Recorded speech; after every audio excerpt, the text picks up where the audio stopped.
Live. We're live. Good morning, ladies. Good morning. Good morning. Happy Saturday. Happy Saturday. I am so excited as always for our coffee talk today. Cass, how are you feeling? I'm excited for this one. Yeah. So as anybody who's joining, it's going to take a little time for more people to join. We have a rock star, AMarrie, joining us from insurance company, Glazer Insurance Company is who she's with. And a really quick background before we jump into the topic that people are joining to listen, which is insurance. So being in real estate, Cass, how many people do approach us from insurance world, mortgage world, financial advisors, right? All the time. So it's pretty hard to get our attention because there's so many, just like there's so many realtors, there's a lot of insurance people, right? Ashley, you would agree there's a lot of insurance agents?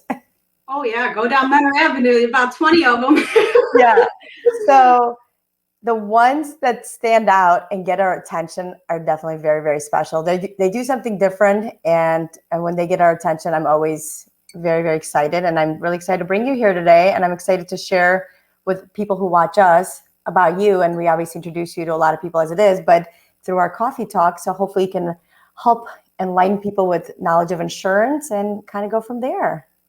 Thank you so much for having me. I mean, your team is truly inspiring and motivating. It shows. You guys work so hard. So I know there's plenty of local advisors out that you could have chosen. So thank you for having me. It means a lot.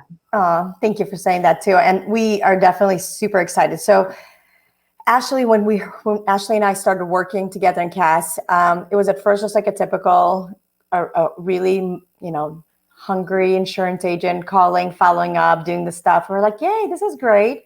But this is where we were really impressed. Not only she talks the talks, but she does what she says she's going to do. She is super responsive. She knows her stuff. She educates people. She takes care of them. And that's a very special trait. So cheers to you. All right, so let's get started. Cass and I will be asking you some questions that we think that people who are buying houses, who are currently homeowners, might be interested in. And then anybody that's listening, please, ask questions if there's something we didn't think of. Ashley's here to answer your questions and help out as much as she can. Cass, ready? I'm ready. So let's do this. First, if you just want to give us a little intro about yourself, Ashley. Sure, absolutely. So I've been in the insurance industry for about 4.5 years now. All those 4.5 years, I've been with Glazer Insurance Agency. Prior to insurance, I worked in the home healthcare industry. So I did a 180 with the change of my career about 4.5 years ago.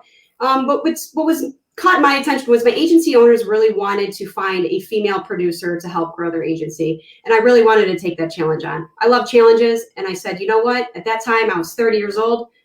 Let's do it.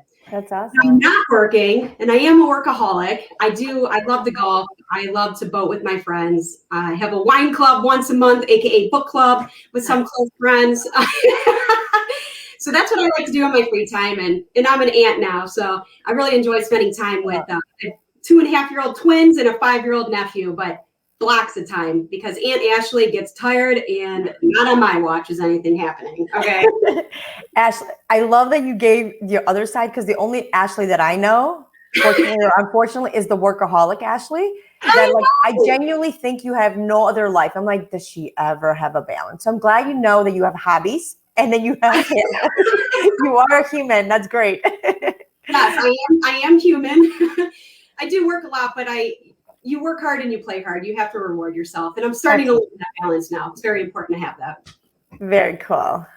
Yes. And a little note on that, Ashley just helped one of my clients this week that were in a rush to get insurance, and she made it happen in like the same day. So I know. I think you guys are a priority to me. So thank you. You're a miracle worker. Awesome. So first-time home buyers in 2020, it made up 31% of the buyers. What are some questions that you wish buyers would ask or may need to understand more when insuring their first home? All right. So I feel it is so important for buyers to be part and involved in the inspection process, and just ask. No question is dumb. You need to ask so many questions. This is a huge investment for you. It's a huge commitment. I know there's so much excitement when you're looking for your first home, your dream home, but confirming the age of mechanicals like your roof, your furnace, your hot water tank, the electrical system is so important. Looking for foundation issues, so important. Asking if there are any previous losses at that location, so important. What if there's some plumbing issues behind the drywall that you have no idea about? Let's say you do find the home that you're in love with and there's a 27-year-old roof. One, it'd be a little difficult to insure, especially at replacement costs with underwriting guidelines, but you're going to have to replace that roof in the near future. So is that in your budget? So that's something you need to think about before you put your offer in. Here's another real life example. Foundation issues. You want to look for cracks when you're going in the basement. Do you see any water, any moisture, any physical cracks? Because I had a couple about a year ago purchase a home. 1 week, they walked down to the basement and there were puddles of water. There was a crack in the foundation. So now we're looking at an $18,000 waterproofing job. So those are things that I think are very, very important to ask the questions when you're doing your inspection before purchasing that home, and to consider. I think you're bringing up, all the things that you're bringing up are so valid. And it's something that obviously as realtors, we are trained and we talk to our clients a lot about, and we try to get that information. I think what's crazy, and I'm so glad you're bringing it up again as a reminder to anybody who's listening, and even realtors, that we do need to go back to thinking about those things, because we're in a very, very aggressive seller's market. We're in a position where by the time we show a house and we call the agent to even see what's going on, if we're lucky enough, we get a call back from that agent, we find out there's already 8 offers on the house. So there's not a lot of time to even find out. And people you're absolutely right. They're jumping in just with blind eyes just to win this house, not understanding all those things. And again, sometimes people in a financial situation, they're fine with that. But if it's your first home and you're not, you need to really look at the big picture. As it's great to win a home, but make sure it's the right home that you can live in and insure properly. Yeah, that's why I think questions are important. You just want to make an educated decision. And like you said, some people might be okay with throwing a new roof on in 2 years. Yeah. But just making an educated decision, I think, is very important. Again, just back to kind of Cass and I, just bring it up, right? How often do we not have time to even get those information? Because a lot of, unfortunately, sellers don't give that information up front.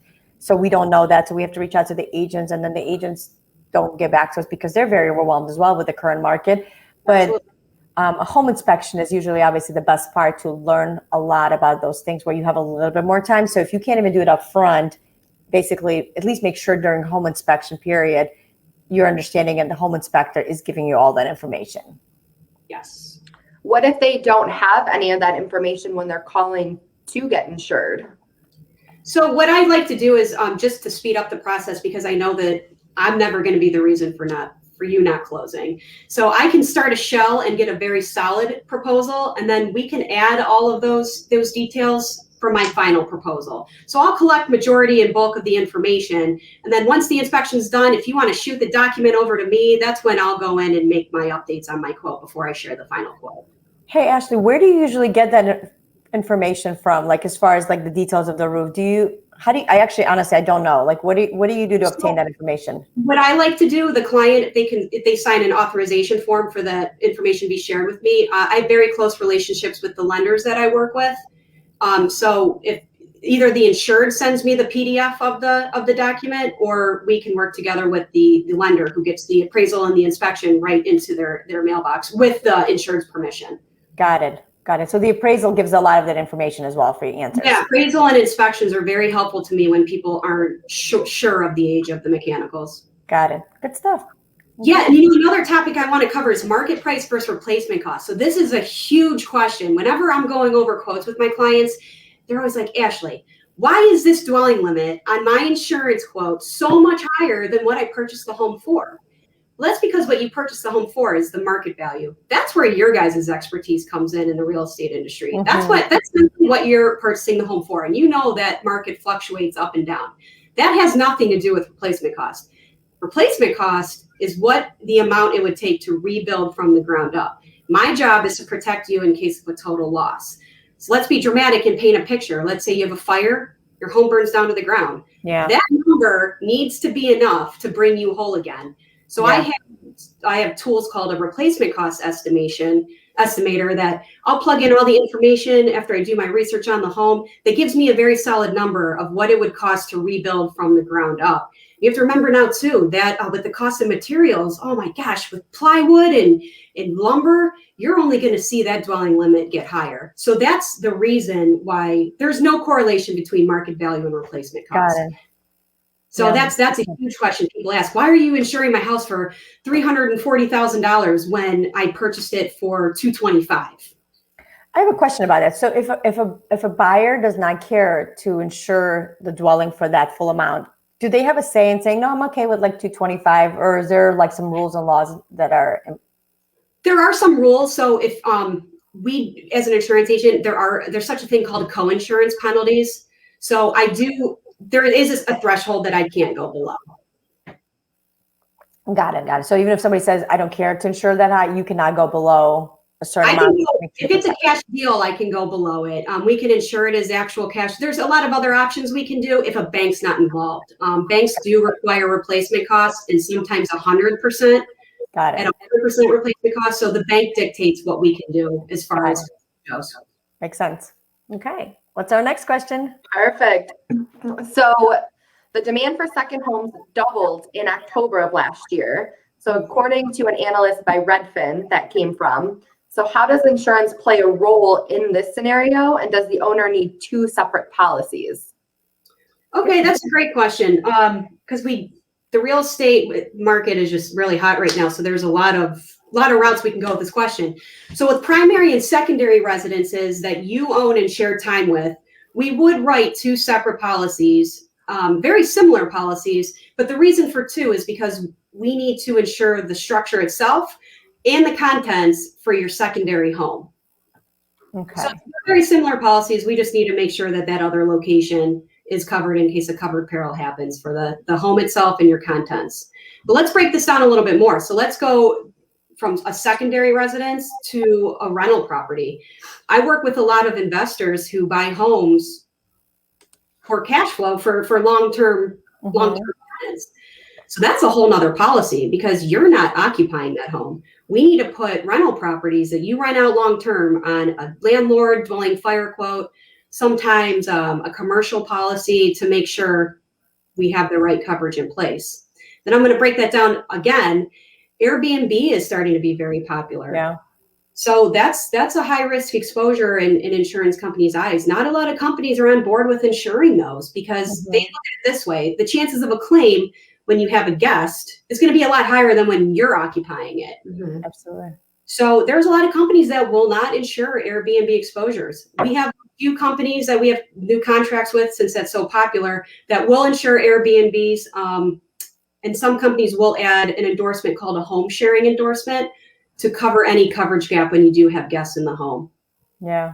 I think when you brought the Airbnb, it kind of clicked because I think a lot of people wouldn't even think of it like that. They would just think of it as an investment property and not separate it as just an investment, like a traditional where you have a tenant living there for years versus Airbnb. But there's a difference. And if you want to be protected properly, it sounds like from what you're saying, you need to make sure your insurance agent is aware that you are using that as an Airbnb and have the right coverage, or if God forbid something happens, you're not going to be in a good place. Absolutely. I mean, there could be a lot of coverage gaps if there's a claim that happens when there's a guest there, coverage could be voided if we don't have the right policy written for you. I think that's the biggest thing about insurance. I mean, let's be honest, like nobody wants to pay insurance, right? Like it's one of those, it's like taxes and insurance. You're like, what do I do as little? How can I get away with whatever I can? The best possible way. Like that's what you do. But I think why we're bringing this topic up and why we are here, and we hope people that are listening getting that it only hurts really, really bad when you don't do it right up front, right? I'm saying like it's one of those things you hope nothing ever happens, but if God forbid something happens and you don't have the right coverage and you're calling your insurance agent and the insurance agent is not knowledgeable enough and didn't put you in the right place, that's when it really hurts because you've paid all that money anyways, maybe a little less than you thought you should have wanted to pay. But what does that mean if you're not getting back anything? If they're like, well, you didn't you don't have any coverage. You use it as an Airbnb. You didn't use it as a normal investment, right? Right. And let me just put in perspective. So travelers will do Airbnb exposures. The last one I did, it was $300 a year to add the home sharing endorsement. To be able to do that.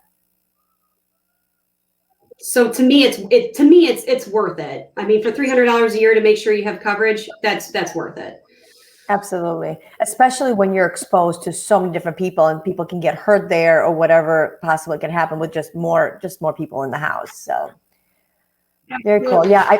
2020 was definitely, for at least from my experience, has been just the craziest year for everybody. Of course, and it affected everybody in a different way, but the second home and investment properties that happened last year was something that I've never experienced as much. I mean, so many more calls, and I don't remember last time in Cleveland, I got that many calls saying, we're looking for a lake property. And that's how we opened up our lake page on Facebook. We're looking for a little cabin in mountain, whatever, like just different things that we're like, what is going on? So COVID definitely changed our views of second home. And this is back to like becoming more knowledgeable, and that you do need special insurances for that. You need different policies for that, and you need to be protected properly, or your most expensive asset is really vulnerable at that point. Right. So, all righty, next question. So 70% of Americans decided to take on home improvements last year, with more projects planned for 2021. So how do home renovations impact homeowners insurance premiums? And when should people talk to their agents about the renovations that they're doing? Good question. Yeah, that's a great question, especially with, stimulus checks and whatnot. People might have some extra money to do. And people are home again. It's back to that whole thing. Our life has changed so much. We're so much more home that you're like, where before I was like, you're like, I'm home and my bathroom is disgusting, so it's time to renovate it, or whatever it is, where before you didn't really pay attention to it. So absolutely, renovations are huge. Yeah. Yeah. So, I mean, my advice is to call your agent before any home renovation project starts, so we can discuss the plan together and make sure, again, the proper coverage is there. We'll assess the project together and determine what type of policy is needed. We might have to write a separate policy. We might have to just endorse your homeowner's policy. Regardless, I mean, let's use this example. So like when I do talk to my clients about the renovations, are we adding 1,000 square foot mother-in-law suite, or are we doing a kitchen upgrade, an interior cosmetic? So those are things that I need to learn, so I can make sure that, again, proper coverage is in place. And for the sake of time, let's use that interior renovations. Let's say you put a $30,000 kitchen in. Remember, my job is to bring you whole again. So let's bring up that total loss scenario. A fire burns your home to the ground. If you don't let me know that you just put a $30,000 kitchen in and I can't increase your dwelling limit, what if you have a total or even a partial loss? Are we going to have enough money to bring you whole again? So those are just, of course, premium will increase, not as significantly as you think, but those are just, we just have to stay in communication, and you just need to let me know so we could properly insure you in case of those losses. Because if I don't know you updated your kitchen with a $30,000 upgrade, how do we insure it? I think, I mean, back to like what I was, kind of made a joke out of, that people do not want to increase their taxes. They don't want to pay, so I think people have this fear. I mean, how many times I go to people's houses and it says they have an unfinished basement, and then I show up and there's a beautiful finished basement and they're like, literally, they're like, they think I'm like an IRS, like, shh, don't tell anybody your taxes are going to go up. I'm like, I'm not an IRS here. I'm not going to do anything. I just want to increase value of your home. But the point I'm saying is that like, the people are so terrified because they think it's just going to skyrocket. And I think it's not as bad as people think it is, like how much is going to go up. It's really not. Yeah. And it just to be properly, it's like one of those things, like either don't have insurance at all, which I know is illegal, but I'm just saying, like, either just don't do it. But if you're doing it, right, do it right and be protected. And this is back to having the right anything in life, which is in this case, in my personal life, I'll be very honest, Ashley is our to-go person, right? How many times does my husband call you for every adjustment or house or investment properties or lake and this, right? A lot. And it's like the knowledge that the person like Ashley has is invaluable. I mean, he could research all day long, and often he is like, oh, this is going to go up. And he calls her and he goes over and is really honest with her. Hey, we're getting this. We're doing this addition. How is that protecting us? Do we need this policy? Do we not need? And there's been many, many times where we thought we needed something where Ashley was being totally honest and saying, you're overdoing that. That your coverage for your primary is going to cover for that. Don't worry about it. And now we're good. Like we can sleep at night knowing everything's okay, right? It's Sorry important. about all the calls from Gary in advance. Listen, Gary and I are buddies now, so that's okay. That's okay. I And think this is I mentioned about renovations is when you have a contractor, please make sure that you check their credentials. Ask for proof of insurance. You want to make sure that they have general liability in place. I mean, these contractors are working on your premises, on your property. Accidents do happen. So that's super important is please make sure that contractor can provide you with just a proof of insurance to show you that they have it. Just to show you again, just how invaluable Ashley's like just bringing that up. I mean, we do this every day. And again, we're renovating our lake house right now. And Gary called you about different things. And you're like, hey, does your contractor have this? And she like threw it all. And we're like, we didn't even ask. We were just focusing on making sure we get the granite we really like. That's all we were obsessed with. Are we getting our granite? Like that's all we cared. And I was like a typical consumer, like, oh, I don't like that backsplash. Change that over. Like not thinking that like this big crazy renovation we're doing, if God forbid this guy is not protected, we don't have the right coverage, or something happens, how many thousands of dollars would be it would just be beyond. I mean, it would be devastating if it happens, period. But if you're not protected, now you're devastating on a personal level, but also on a financial level. So as soon as she said that, Gary immediately reached out, sent an email saying, hey, my insurance agent, he blamed it on you, by the way. My insurance agent said that I need to verify the following things just because he felt weird asking for some reason.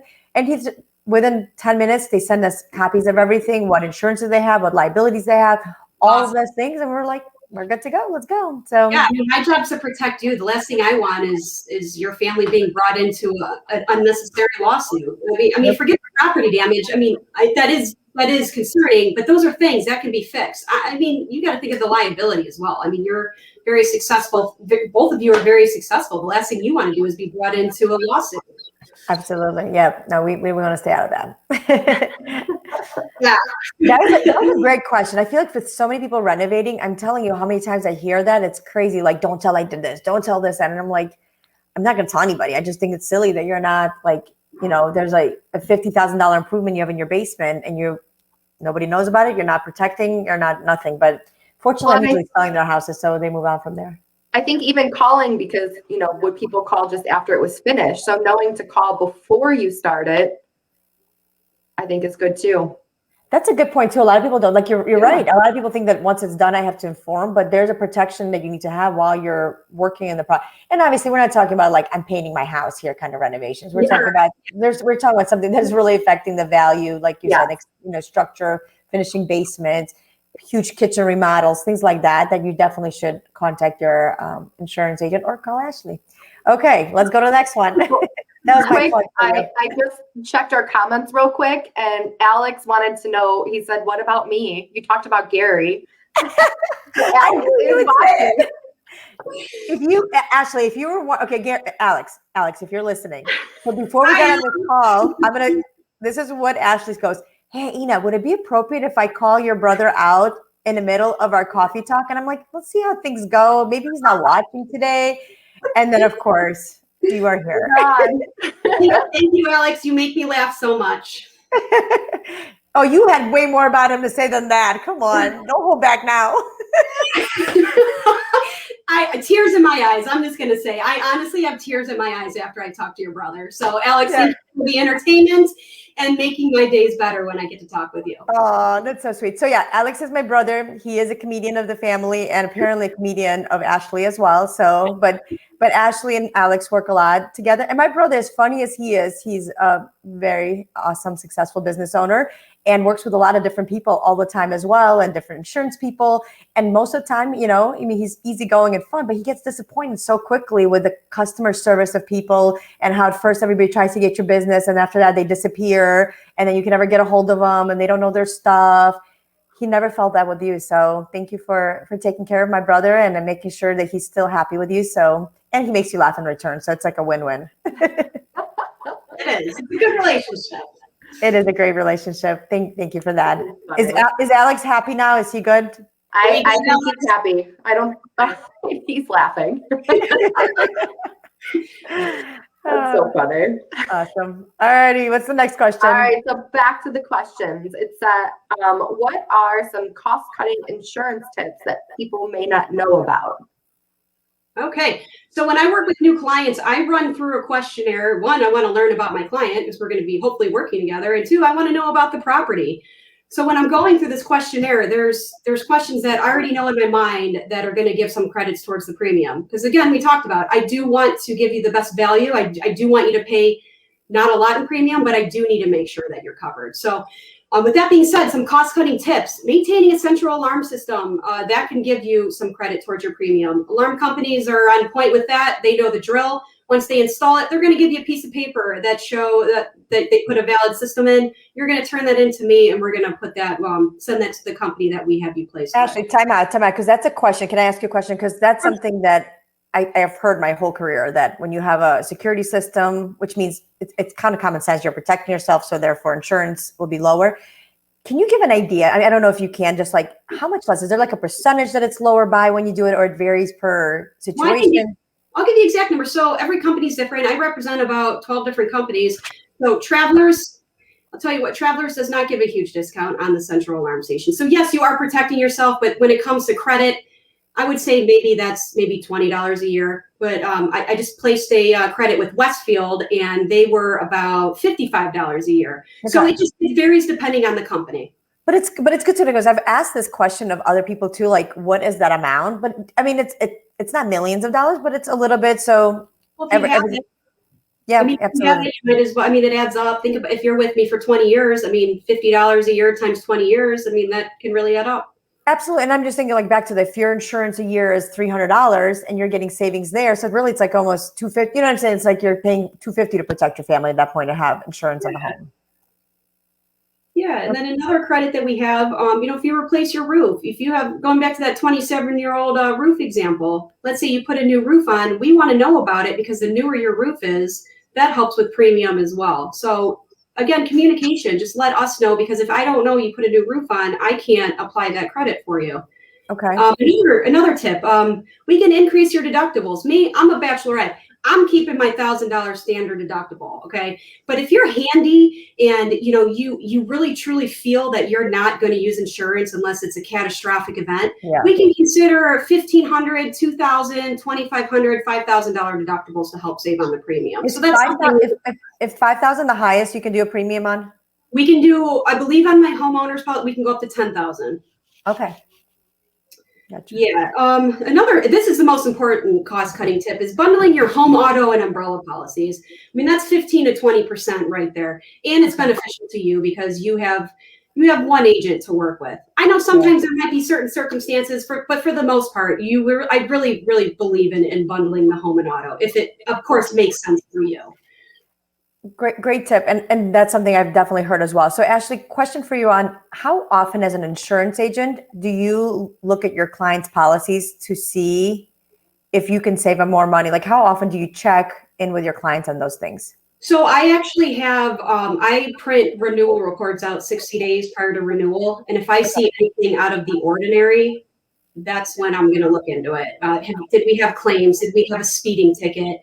Just what's going on? So I would stay ahead of it, usually about 2 months before, just to see if there's anything out of the ordinary. Do you ever see that when you relook at the policy that you actually call somebody up and say, hey, because of blah, blah, blah, now your policy actually, is same, but your premium is lower? Does it ever go down? I guess is my question. I just want to know. Does it ever go down? Yes, it does. Okay. So a lot of companies. That's all our listeners want to know. How do I save money? I don't know if you're getting that. Being independent is great. We do have some companies that took a decrease in the auto product. Home is probably not going to go down, only because we talked about the cost of as it gets older is increasing. But a lot of companies, to make up for that, are decreasing auto rates. If you have tickets or at-fault accidents, those can fall off after 3 to 5 years. So that will reflect your premium at some of your renewals as well. Yeah. The reason I also bring this up on a serious note, I mean, this is again from just being totally honest with you, being, a normal person who's got cars and insurances for houses and all that kind of stuff.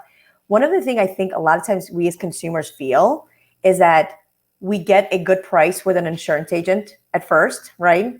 And then first year. And then when you're like really revisited, when you actually have time to revisit a few years later, you're like much higher than a competitor that you would go to. And then when you call to your own insurance company, and again, you and I haven't done that because you take care of us, but I'm just saying in general, in the past, I would call the same insurance company and I'd say, hey, I've been with you for 5 years. I am the best customer ever. You know, I just talked to Progressive, and Progressive on their website is telling me all of these things will be $500 a year less. Can you work with me? And the response, believe it or not, very often is very, have a good day. Like they're not trying to work with you. What's the reason? Is there just, they don't care for your business and it's just a revolving door kind of philosophy? Or like, why are they not going, let me see the other policy. Let me try to match it. Let me try to lower it. Or why is it not being a proactive process in general by insurance companies?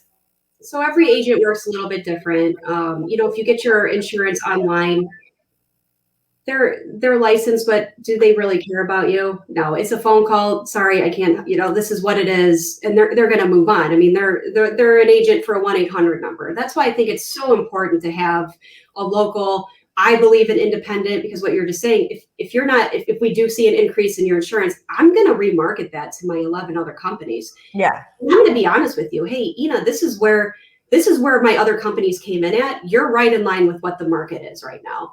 Yeah. And just being honest. So, I mean, it all depends on the agent, to be honest with you, and your relationship and how much work they want to put into it for you. Yeah. Okay. And some agents don't have the option. I'm lucky to be independent where I do have options to market that for you. And shop around. Mm-hmm. Yeah. And it goes back to, again, like you said, once you find that the professional that knows their stuff and cares, you know, it's like that factor of knowledge with care combo. It's so invaluable. I mean, those are the kind of people you hold on so tight to because you can really trust, right? I mean, at this point, our relationship with Ashley is so on trust and knowledge. When we call and say, hey, what's going on? What do you recommend? Whatever she evaluates, we really take that as a value. We don't really need to talk much more. But you know what I'm saying? Where before it was never the case. It was always calling the 1-800 number and somebody's picking up a random person and then saying yay or nay, and then we move on. So this is definitely more personable and you feel more protected in the process. Thank you. So, yeah. Okay, what's our next question? All right. So Ohio is no stranger to our seasonal changes that can affect your home. What is the most common claim that you see in our region, and are most homeowners prepared for that? All right. So in my experience in Northeast Ohio, wind and hail is probably the most common claim that I see come through on my computer. Okay. I mean, if you have a really bad hailstorm, you can destroy your roof, and you possibly need a full roof replacement. If we have a big windstorm, they could rip the siding right off of your home. What clients can do to prevent that, honestly, is just maintain your home. That's an act of nature. That is completely out of your hands. And I'm not concerned about it because I know my policies will cover wind and hail for you. So it's unfortunate if you have to have a claim, but if you do have to file a claim, I'm not concerned because we're going to be there when we have to cross that bridge. Yeah. Wind and hail deductibles is something I want to talk about because this happened to me last week to where I was reviewing a policy and a potential client had a $10,000 wind and hail deductible. She had no idea. Mm-hmm. I said, and that's, some people don't mind higher deductibles, but I said, hey, ma'am, are you sure? Like, are you aware that you have a $10,000 deductible? No. So let's put it into a real life example. If she needed a full roof replacement and she has a $10,000 deductible, are we going to be able to make a claim? Is it going to be worth it? So really watch the hail deductible on your policies, because sometimes it's a percentage of your dwelling amount. And that's what I look for when I do comparisons. I'm doing a full comparison. What do you have? What do I have? What do you want? How do we make this better? And so forth. So are you saying, Ashley, that the deductible can vary per whatever claim? So it's not like a one deductible applies to everything. Is that what you're saying? Yeah. So I always quote an all peril deductible, which means wind hail is included in that. Some agents and some companies have no choice but to have a separate all peril, but then a wind and hail deductible. So you really have to watch because those might not mirror each other. Me personally, I'm very consistent with mine. It is always going to be an all peril deductible where wind and hail is included in that. So it's going to be a constant. So if you have $1,000 all peril deductible, that's what your wind and hail deductible is going to be with me. But what I'm saying is that if you did have, like that woman had a $10,000 deductible. So in her case, that was a $10,000 regardless of whatever. So in her case, the roof or the wind and hail will still be a $10,000 deductible, correct? Correct. You can't separate that. Mm-mm.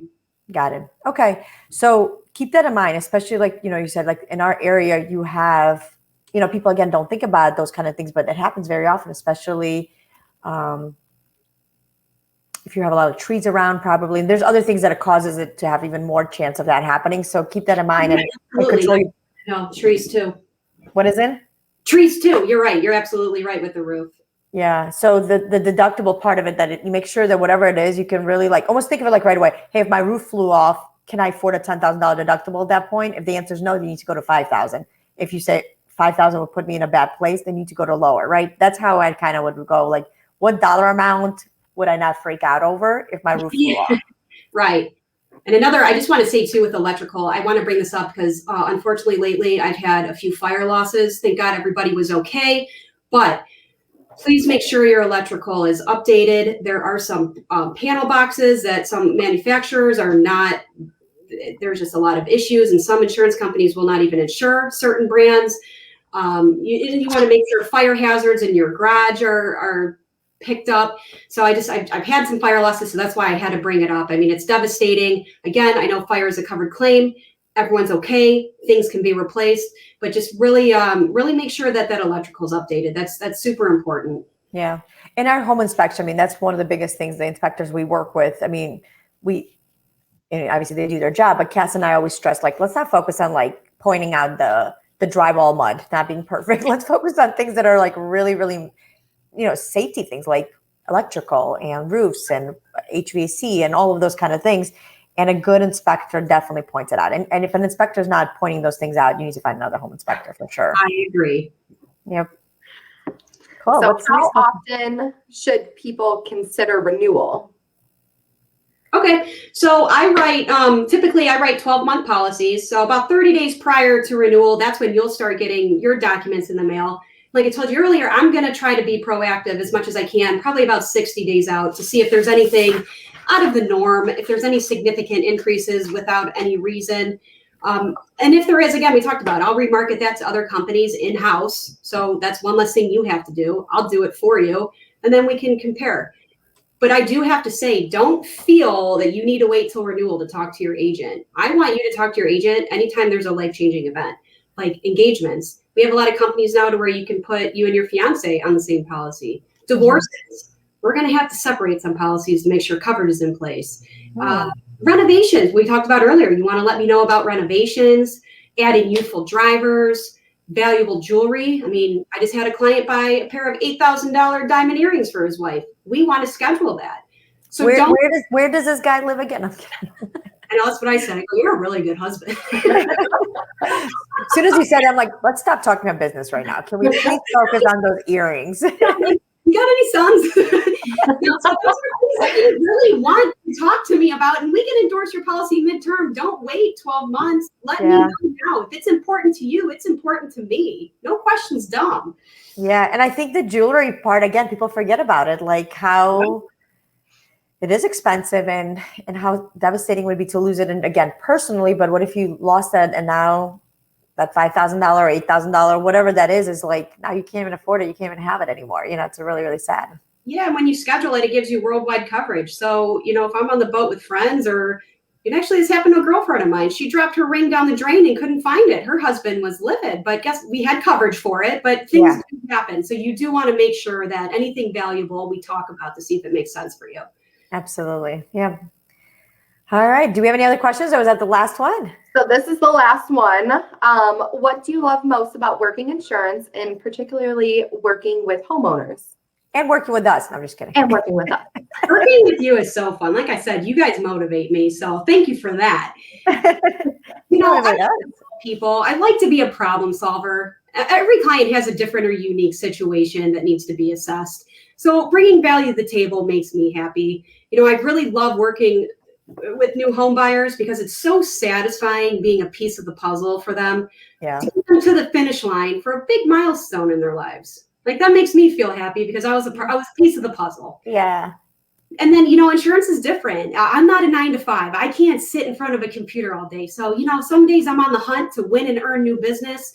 Other days I'm sitting down with clients to go over renewals. Some days I'm in my networking events all day. Yeah. Some days I am a 9 to 5 in a computer doing my quoting and policy changes. So it just keeps me on my toes. I get to make my own schedule. I work a lot, but if I want to watch my niece and nephews during the day, I can do it. If I want to take a client golfing, I can do it. So the flexibility is great as long as, I get the job done. Absolutely. So that's what I love about insurance. I love to help people, and every day is different. Absolutely. Yeah. And you do a wonderful job, and people are very lucky that get to work with you. And we're very lucky that when we send our first time buyers who are beyond clueless and overwhelmed as it is for everything that's going on, right? I mean, we were all there not that long ago. And we just know that, like, once we say, hey, call Ashley or call, whoever we have on our trusted vendor list, we just know that it's not going to be a generic approach of like, here's your insurance, go. It's going to be somebody who's going to like ask the right questions and guide them and educate them through the process, just like we do, but on the insurance end. And this is where like when Cass and I talk about our team and how it's not just a distinct home group, it's our partners that are in the title company, in the insurance company, in the inspection world, in the mortgage world. Mm-hmm. And a lot of people don't realize them. They're not all created equal. I mean, it takes us years and years and years of working with so many people to learn the difference, to be able to identify who's our Ashley, right? Who's our Ron, or whoever else we're working, or Steve. These are the people who have proven over and over and over they're reliable, they're knowledgeable, they care, and they take care of our clients. We can trust them. Yeah. What is it? We can trust them. 100%. I mean, there's never doubt. I mean, if I say call Ashley, I just know that day or the following day or whatever the time is not only going to be done, but it's going to be done to the most protective, caring way possible for their needs and their financials, right? Not everybody, as much as they would want to have the best of the best coverage, not everybody can afford that. And Ashley is very good at educating them on their options, but then also working within their situation and a budget to make sure that they can afford it too. I mean, there's only so much people can afford sometimes.